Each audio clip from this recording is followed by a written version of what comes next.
Wow, berita gempar hari ini. AFC semakin malu dibuatnya. Semua terbongkar jelas dan gamblang. Inilah 3 tim Arab kesayangan AFC yang selalu diuntungkan sampai bisa juara Piala Asia dengan cara kotor. Hingga semua desak Presiden FIFA Gianni Infantino untuk langsung pecat Presiden AFC Sheikh Salman dan ganti dengan Ketua FA Jepang Kozo Tashima, demi dijunjung tingginya integritas dan sportivitas di sepak bola Asia. Jadi harapan fans Garuda, wah, mantap betul ini. Terima kasih Papa Infantino. Ini baru top. Kejutan spesial hampiri fans Garuda. Bek andalan timnas Rizky Ridho segera berkarir abroad, bahkan Direktur Persija Jakarta sebut Real Madrid bisa jadi pelabuhan karir Ridho selanjutnya. Langsung gas jadi suksesor Eder Militao dan main di UCL bersama King Eropa. Mantap Bang Ridho. Semoga terrealisasi dan bikin bangga fans timnas Indonesia. Sensasional. Langkah super gemilang. Di balik kepulangan Shin Tae-yong ke kampung halaman Korea Selatan, ternyata ada tujuan besar dengan berguru ke pelatih legenda. Demi antar timnas Indonesia kalahkan timnas Jepang bulan depan kah? Mantap coach! Semua dilakukan demi lolos kualifikasi Piala Dunia 2026. Kami fans Garuda selalu mendukung 1000% coach. Lagi dan lagi, gak ada habisnya tim asal Arab bikin onar. Gak hanya seniornya yang kontroversial, terbaru tepat tadi malam timnas Kuwait bikin heboh dengan ganggu latihan resmi timnas Indonesia U17. Sampai lakukan hal sangat mengejutkan ini, hingga Coach Nova gagal latihan taktik. Waduh, udah sangat kelewatan pol ini. Benar-benar AFC mafia nyata adanya kerjain tim selain dari Timur Tengah. Kocak lo AFC Blok.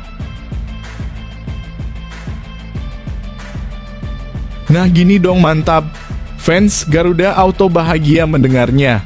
Dengan sangat tegas dan berani PSSI sangat optimis timnas Indonesia U17 bisa lolos ke Piala Asia 2025. Siap support penuh demi target terrealisasi. Mantap betul lah ini. Terima kasih Pak Erik dan jajaran PSSI. Selalu lakukan hal terbaik demi timnas Indonesia mendunia. Ini baru top Marco top. Keputusan super cerdas. Demi kembali dipilih Coach Shin Tae-yong dan bisa gabung timnas Indonesia, bomber muda Ramadan Sananta siap lakukan hal mengejutkan ini. Sampai singgung hal sensitif ini. Wah, apa yang bisa terjadi selanjutnya? Temukan fakta menariknya yang bisa bikin kamu full senyum mendengarnya. Super bombastis. Langkah super duper gemilang.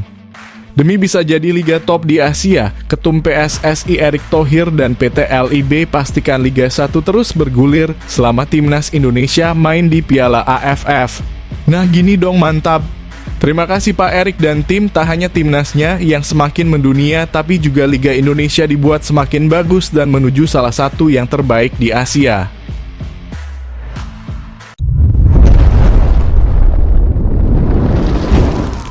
Sebelumnya mohon subscribe channel ini dulu supaya nggak ketinggalan berita terupdate timnas Indonesia. Ini baru top. Kejutan spesial hampiri fans Garuda. Bek andalan timnas Rizky Ridho segera berkarir abroad, bahkan Direktur Persija Jakarta sebut Real Madrid bisa jadi pelabuhan karir Ridho selanjutnya. Langsung gas jadi suksesor Eder Militao dan main di UCL bersama King Eropa. Mantap Bang Ridho. Semoga terrealisasi dan bikin bangga fans timnas Indonesia. Kabar mengejutkan datang dari bursa sepak bola Eropa, di mana bek muda Persija Jakarta, Rizky Ridho dikabarkan telah masuk dalam radar salah satu klub terbesar di dunia, Real Madrid. Rumor beredar bahwa tim scouting Los Blancos sudah memantau performa impresif Ridho dan mempertimbangkannya sebagai calon suksesor Eder Militao yang tengah absen karena cedera panjang. Nama Rizky Ridho kian mencuat setelah penampilan gemilangnya bersama timnas Indonesia di putaran ketiga kualifikasi Piala Dunia 2026 zona Asia. Bek berusia 23 tahun itu menjadi andalan lini pertahanan skuad Garuda, membantu tim meraih 3 poin penting dalam 4 pertandingan di grup C. Ketangguhan Ridho dalam menjaga pertahanan dikombinasikan dengan kemampuannya membaca permainan dan tenang di bawah tekanan, telah menarik perhatian tidak hanya di Asia, tetapi juga klub-klub besar Eropa.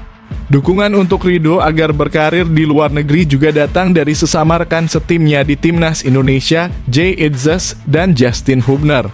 Keduanya menyarankan Ridho agar segera mengambil kesempatan untuk merantau ke Eropa demi mengembangkan potensi dan mengasah kemampuan bermain di liga yang lebih kompetitif. Saran tersebut semakin relevan mengingat usianya yang masih muda dan performa yang konsisten. Menanggapi rumor tersebut, Direktur Persija Jakarta Muhammad Prapanca menyatakan bahwa pihak klub tidak akan menghalangi langkah Ridho jika tawaran resmi dari klub luar negeri, termasuk Real Madrid, benar-benar datang. Namun, Prapanca juga menegaskan bahwa semua keputusan akan bergantung pada kesiapan sang pemain dan kesepakatan yang sesuai. Kalau Real Madrid benar-benar tertarik, tentu kami tidak akan menghalangi. Ini kan kesempatan luar biasa bagi Ridho dan Persija, ujar Prapanca kepada media. Sejauh ini belum ada surat resmi yang masuk, tetapi rumor sudah beredar. Jika transfer fee-nya sesuai dan Ridho siap, kenapa tidak? Tambahnya sambil berseloroh, namun dengan nada yang mengisyaratkan keseriusan. Real Madrid sendiri saat ini sedang mencari bek tengah baru untuk menjadi suksesor Eder Militao. Dengan usia muda dan performa cemerlang di pentas internasional, Rizky Ridho dianggap sebagai pilihan yang menarik untuk investasi jangka panjang. Selain memiliki fisik yang kuat, Ridho juga dinilai memiliki potensi berkembang menjadi salah satu bek terbaik di kawasan Asia. Jika spekulasi ini menjadi kenyataan, Ridho bisa bergabung dengan sederet pemain top dunia di Santiago Bernabeu dan menghadapi tantangan bermain di La Liga, salah satu liga paling kompetitif di dunia. Bagi sepak bola Indonesia, ini akan menjadi tonggak sejarah baru mengingat jarang ada pemain dari tanah air yang mendapat kesempatan untuk bersaing di level tertinggi Eropa.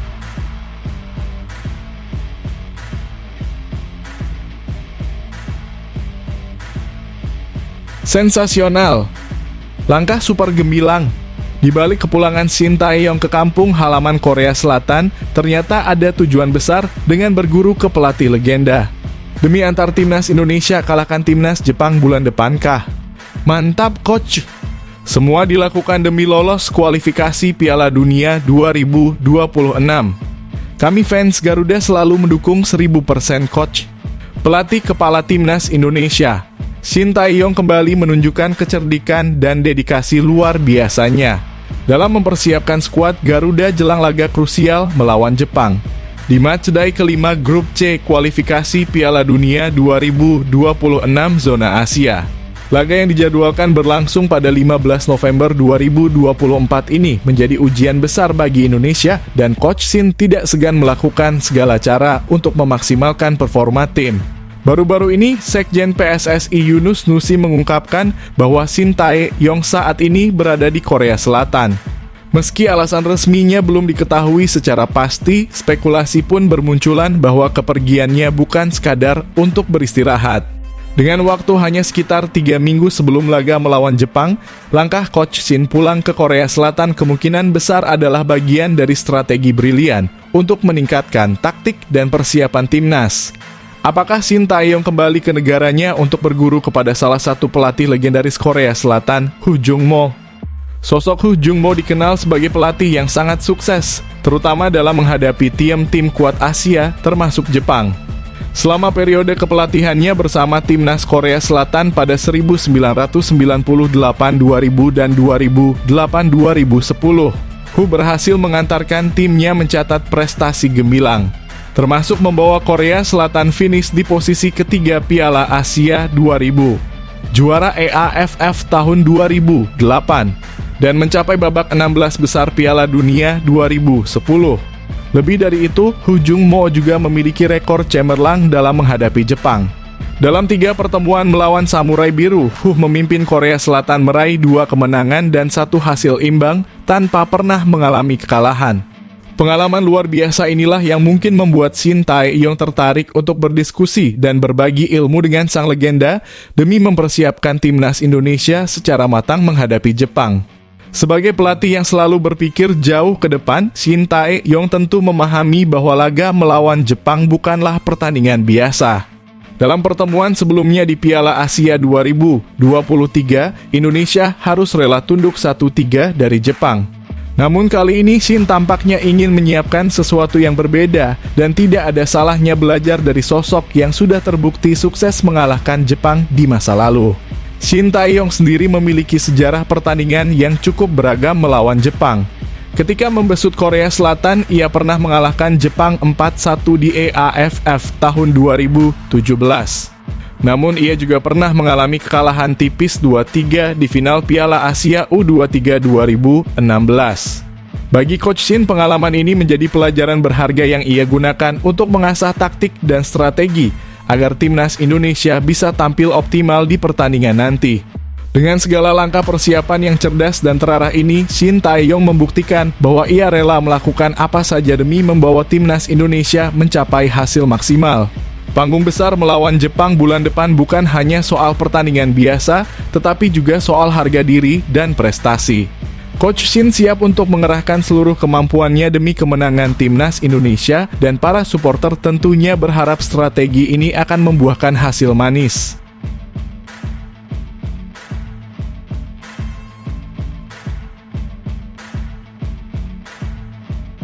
Lagi dan lagi, gak ada habisnya bikin onar. Gak hanya seniornya yang kontroversial, terbaru tepat tadi malam timnas Kuwait bikin heboh dengan ganggu latihan resmi timnas Indonesia U17. Sampai lakukan hal sangat mengejutkan ini, hingga Coach Nova gagal latihan taktik. Waduh, udah sangat kelewatan pol ini. Benar-benar AFC mafia nyata adanya kerjain tim selain dari Timur Tengah. Kocak lo AFC Blok. Persiapan timnas Indonesia U17 jelang pertandingan perdana grup G kualifikasi Piala Asia U17 2025 melawan tuan rumah Kuwait U17 mendapat gangguan tak terduga. Pada sesi latihan resmi yang dijadwalkan Selasa kemarin, sesi tersebut ternyata dibarengi oleh latihan tim Kuwait U15. Kejadian ini membuat suasana latihan menjadi tidak kondusif dan menimbulkan kekesalan dari pelatih Indonesia Nova Arianto. Timnas Indonesia U17 dijadwalkan akan bertanding melawan Kuwait di Stadion Abdullah Al Khalifa Rabu malam ini waktu Indonesia Barat. Sesi latihan resmi yang seharusnya menjadi momen penting bagi kedua tim untuk melakukan persiapan taktik terakhir terganggu oleh kehadiran tim junior Kuwait yang juga berlatih di lapangan sebelah. Nova Arianto mengungkapkan kekecewaannya terhadap situasi tersebut. Menurut saya, ini sangat tidak masuk akal. Kami sedang melakukan official training dan ada tim Kuwait U15 yang berlatih di sebelah kami. Seharusnya jika ada tim nasional yang sedang melakukan latihan resmi, tidak boleh ada tim lain yang berlatih di lapangan yang berdekatan, ujar Nova dengan nada kecewa. Akibat insiden ini, rencana taktik yang ingin diterapkan oleh Nova dan staf pelatih timnas Indonesia U17 terpaksa dibatalkan. Kami tidak bisa menerapkan taktik dan rencana yang sudah disiapkan, termasuk latihan set piece, karena kondisi tersebut sangat mengganggu. Ini jelas merugikan kami, apalagi sebagai pelatih yang ingin memaksimalkan sesi latihan ini, tambahnya. Nova juga terpaksa mengubah program latihan di tengah situasi yang kurang mendukung tersebut. Alih-alih fokus pada taktik, ia hanya dapat menjaga kebugaran pemain agar tetap prima untuk pertandingan melawan Kuwait.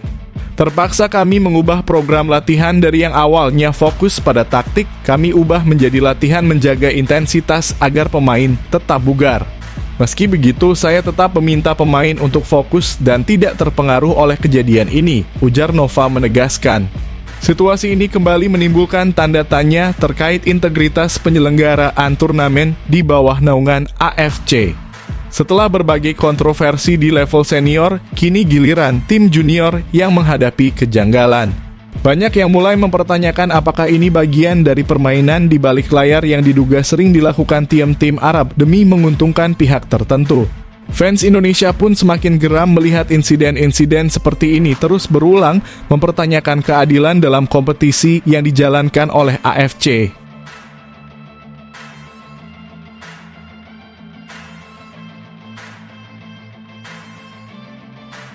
Nah gini dong mantap. Fans Garuda Auto bahagia mendengarnya. Dengan sangat tegas dan berani, PSSI sangat optimis timnas Indonesia U17 bisa lolos ke Piala Asia 2025. Siap support penuh demi target terrealisasi. Mantap betul lah ini. Terima kasih Pak Erik dan jajaran PSSI. Selalu lakukan hal terbaik demi timnas Indonesia mendunia. Sekretaris Jenderal PSSI Yunus Nusi menyampaikan keyakinannya bahwa timnas Indonesia U17 mampu mengikuti jejak timnas U20 dengan lolos ke Piala Asia 2025. Timnas U17 akan bertanding di grup G kualifikasi Piala Asia 2025 pada 23 hingga 27 Oktober 2024 di Kuwait.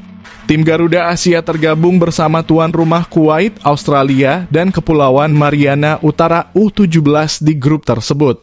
Misi pertama Indonesia dimulai dengan pertandingan melawan Kuwait U17 di Abdullah Al Khalifa Al Sabah Stadium pada Rabu malam ini.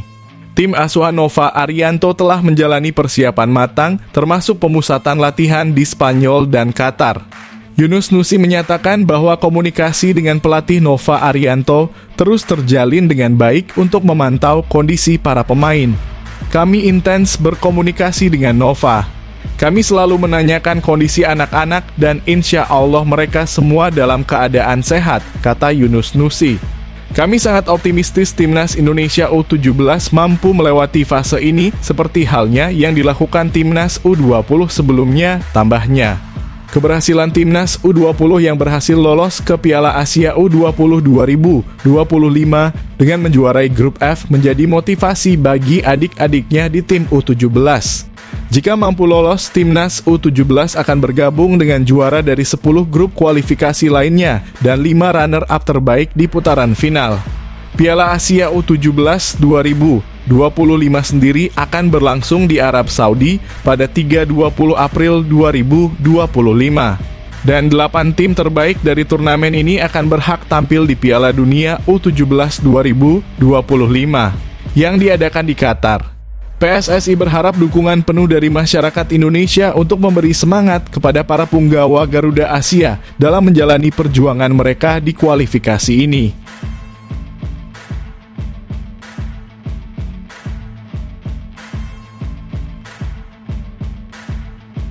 Ini baru top Marco Top.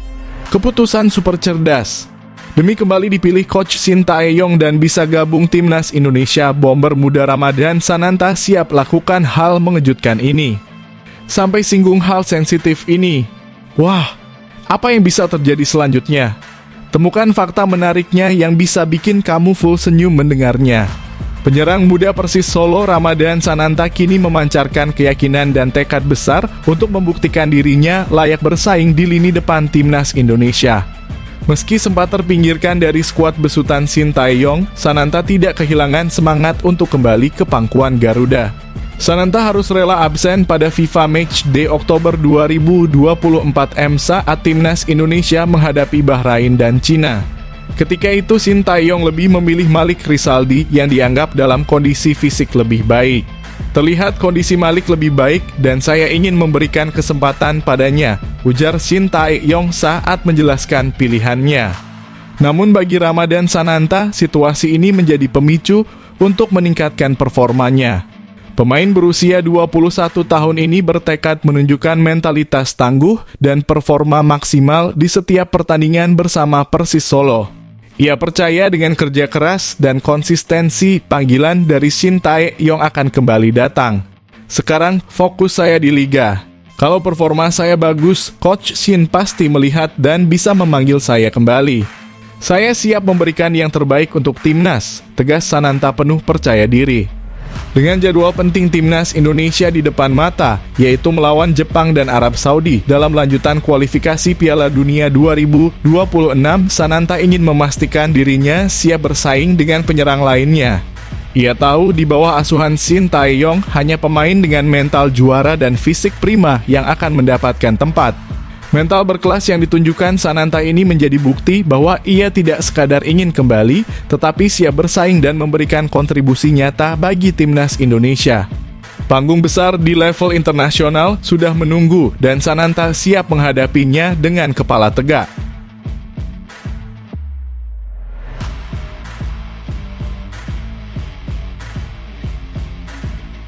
Super bombastis. Langkah super duper gemilang. Demi jadi Liga Top Asia, Ketum PSSI Erick Thohir dan PT LIB pastikan Liga 1 terus bergulir selama Timnas Indonesia main di Piala AFF. Nah gini dong mantap. Terima kasih Pak Erick dan tim, tak hanya timnasnya yang semakin mendunia, tapi juga Liga Indonesia dibuat semakin bagus dan menuju salah satu yang terbaik di Asia. Di bawah kepemimpinan Erick Thohir, PSSI telah melakukan perubahan signifikan dalam pengelolaan kompetisi sepak bola nasional, termasuk penataan Liga 1 Indonesia. Langkah-langkah cerdas ini diambil untuk memastikan Liga 1 terus berjalan dengan baik, meski bersamaan dengan ajang non-FIFA seperti Piala AFF, tanpa mengganggu jalannya Liga domestik. Ferry Paulus, Direktur Utama PT LIB, menegaskan bahwa Liga 1 musim ini akan tetap bergulir meskipun Timnas Indonesia berlaga di Piala AFF tahun 2024 yang dijadwalkan berlangsung dari 8 Desember 2024 hingga 5 Januari 2025. Hal ini sesuai dengan kebijakan baru yang diterapkan PSSI di era Erick Thohir, di mana liga lokal tidak akan dihentikan untuk ajang non-FIFA seperti Piala AFF, yang selama ini seringkali menjadi kendala bagi kelancaran kompetisi domestik. Perubahan ini menunjukkan komitmen PSSI untuk menata liga secara profesional, sehingga Liga 1 bisa terus berkembang tanpa terganggu oleh turnamen-turnamen regional yang tidak termasuk dalam kalender FIFA. Menurut Ferry Paulus, hanya pertandingan yang bersinggungan dengan FIFA Matchday yang akan menghentikan sementara Liga 1. Sementara ajang lain seperti Piala AFF atau turnamen kelompok usia seperti U20 dan U17 tidak akan mempengaruhi jadwal liga. Kompetisi Liga 1 akan tetap berjalan sesuai jadwal, kecuali untuk FIFA Matchday yang akan menghentikan liga sementara, ujar Ferry. Selain itu, turnamen non-FIFA seperti Piala AFF dan ajang kelompok usia akan tetap berlangsung tanpa mengganggu jalannya kompetisi. Kebijakan ini mencerminkan ambisi PSSI untuk menjadikan Liga 1 sebagai salah satu liga terbaik di Asia. Dengan penataan jadwal yang lebih tertata dan profesional, PSSI memastikan klub-klub peserta Liga 1 tidak terganggu dengan padatnya kalender internasional. Hal ini memungkinkan para pemain tetap fokus pada performa klub tanpa harus terlalu sering kehilangan momentum karena event non-FIFA. Meski demikian, Ferry Paulus menyebut bahwa PSSI dan PT LIB masih memikirkan benturan jadwal dengan ajang seperti SEA Games 2025 yang akan digelar di Thailand pada Desember tahun depan. Namun Erick Thohir dan timnya sudah merancang strategi jangka panjang untuk memastikan Liga 1 tetap berjalan secara konsisten dengan mempersiapkan jadwal liga yang lebih fleksibel untuk 3 tahun ke depan. Tantangan berikutnya adalah menyesuaikan jadwal dengan SEA Games 2025, namun kami sudah menyiapkan slot berhenti untuk itu. Kami sudah merancang jadwal 3 tahun ke depan agar liga bisa terus berjalan dengan lancar, tambah Ferry. Dengan reformasi yang dilakukan PSSI di bawah kepemimpinan Erick Thohir, sepak bola Indonesia tampaknya berada di jalur yang benar menuju kemajuan. Penataan yang lebih rapi ini diharapkan mampu membawa Liga 1 ke level yang lebih tinggi. Bersaing dengan liga-liga top Asia seperti J-League di Jepang atau K-League di Korea Selatan. Sambil tetap memberikan ruang bagi timnas Indonesia untuk berprestasi di berbagai ajang internasional. Langkah ini membuktikan bahwa PSSI dan Erick Thohir memiliki visi jangka panjang yang jelas, yakni memajukan kompetisi domestik tanpa mengorbankan perkembangan timnas Indonesia di level internasional.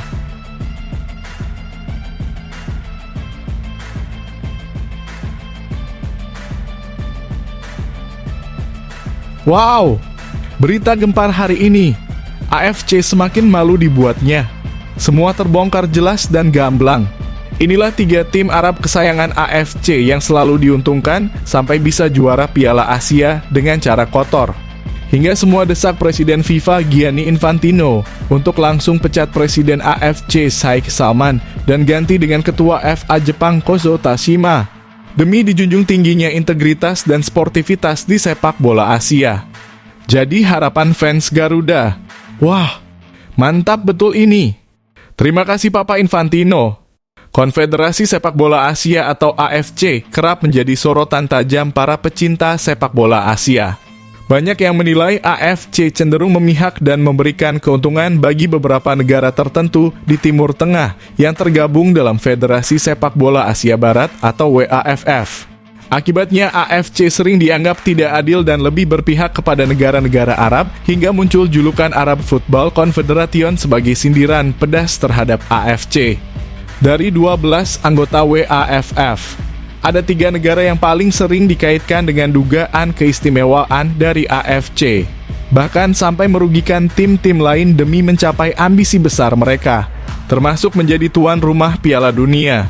Berikut adalah 3 negara yang dianggap sebagai anak kesayangan AFC oleh dunia. 1. Arab Saudi. Arab Saudi adalah negara yang paling disorot karena mendapat banyak keuntungan dari AFC, puncaknya dengan penunjukan mereka sebagai tuan rumah Piala Dunia 2034. Berdasarkan investigasi New York Times, FIFA di bawah Presiden Gianni Infantino memainkan peran besar dalam memastikan Arab Saudi terpilih. Awalnya Arab Saudi berencana untuk menjadi tuan rumah Piala Dunia 2030 bersama Yunani, tetapi peluang mereka memenangkan bidding sangat kecil karena Spanyol, Portugal, dan Maroko juga maju sebagai kandidat kuat. Melihat situasi ini, Arab Saudi secara tiba-tiba menarik diri dari pencalonan Piala Dunia 2030 dan mengalihkan fokus ke Piala Dunia 2034. Dalam keputusan yang dianggap janggal oleh banyak pihak, FIFA melarang negara-negara Eropa, Afrika, dan Amerika Selatan untuk ikut bidding Piala Dunia 2034, memberikan peluang besar bagi Arab Saudi. FIFA kemudian hanya memberikan waktu 25 hari bagi negara-negara dari Asia dan Oseania yang tertarik menjadi tuan rumah Piala Dunia 2034 untuk mendaftarkan diri. Dengan infrastruktur yang sudah siap, Arab Saudi segera mengajukan diri. Dan pada 31 Oktober 2023, Gianni Infantino secara resmi menetapkan Arab Saudi sebagai tuan rumah Piala Dunia 2034, mengundang kritik bahwa FIFA dan AFC sangat memihak kepada mereka. 2. Qatar. Qatar yang juga dikenal sebagai pemain besar di sepak bola Asia, telah beberapa kali mendapatkan keuntungan dalam berbagai turnamen besar di bawah naungan AFC. Pada final Piala Asia 2023, wasit asal Cina Manning memberikan 3 penalti kontroversial kepada Qatar yang membuat mereka mengalahkan Yordania 3-1. Keputusan ini dianggap sangat janggal, tetapi tidak ada tindakan apapun dari AFC untuk mengevaluasi wasit. Contoh lain terjadi di kualifikasi Piala Dunia 2026 zona Asia. Pada match day terakhir grup A, Qatar bermain imbang 1-1 melawan India. Tetapi gol penyeimbang Qatar yang disahkan oleh wasit asal Korea Selatan, Kim Wo-sang, sebenarnya terjadi setelah bola keluar dari lapangan. Meski jelas terlihat dalam tayangan ulang bahwa bola sudah keluar, keputusan wasit tidak berubah dan Qatar akhirnya menang 2-1. Kekalahan ini membuat India gagal lolos ke babak ketiga kualifikasi sementara Qatar melaju dengan mulus. Di ajang Piala Asia U23 2024, Indonesia U23 juga dirugikan ketika melawan Qatar U23. Wasit Nasrullah Kabirov memberikan penalti dan kartu merah kontroversial yang berujung kekalahan Indonesia. PSSI mengajukan protes resmi ke AFC, tetapi alih-alih mengevaluasi keputusan wasit, AFC justru memberikan denda kepada pelatih Shin Tae-yong dan 2 pemain Indonesia, Ivar Jenner dan Justin Hubner, karena dianggap melecehkan AFC dan wasit. 3. Bahrain. Bahrain sebagai negara asal Presiden AFC Salman bin Ibrahim Al Khalifa juga mendapat sorotan tajam atas dugaan perlakuan istimewa dari AFC. Contoh paling nyata adalah ketika timnas Indonesia diperlakukan tidak adil saat melawan Bahrain. Wasit Ahmed Al-Kaf yang memimpin pertandingan tersebut membuat beberapa keputusan yang sangat merugikan Indonesia. Meskipun PSSI mengajukan protes resmi, sampai saat ini AFC belum memberikan keputusan atau respons yang memadai. Sebaliknya, ketika Bahrain meminta agar laga melawan timnas Indonesia dipindahkan dari Indonesia, AFC langsung merespons cepat, menyatakan bahwa mereka akan berdiskusi dengan Federasi Sepak Bola Bahrain, FIFA, dan PSSI untuk mengambil keputusan. Ini menambah kesan bahwa AFC memberikan keistimewaan kepada Bahrain karena hubungan dekat antara Presiden AFC dan Federasi Sepak Bola negaranya. Dunia internasional mulai menyoroti secara tajam bagaimana keputusan-keputusan kontroversial AFC seringkali merugikan tim-tim lain demi mendukung ambisi negara-negara ini.